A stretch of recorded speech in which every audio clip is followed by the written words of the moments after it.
just show you the shades once more. Fantastic shades. As you can see, I kind of just dipped into them slightly by accident with implements, but just absolutely gorgeous shades. Went on beautifully. I'm using my Sigma Ultimate Blending brushes. I highly recommend these brushes.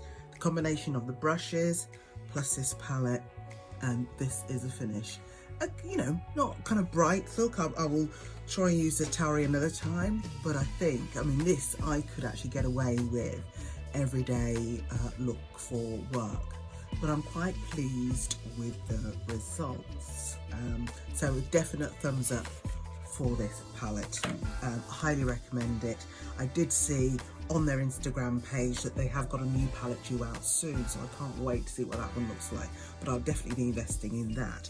Also, what I used from them today was also their loose setting powder in medium deep, which I got at the same time as I got the eyeshadow, and it's very, very similar. It's very finely milled. It's similar to my Laura Mercier powder, but it was a lovely setting powder that I used to kind of under my foundation and then over my foundation, concealer and contour.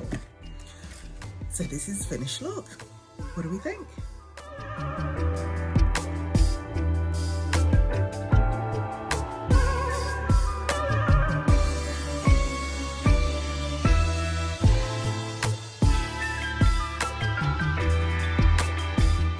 I quite like it. I really like it. I should be using this one more often.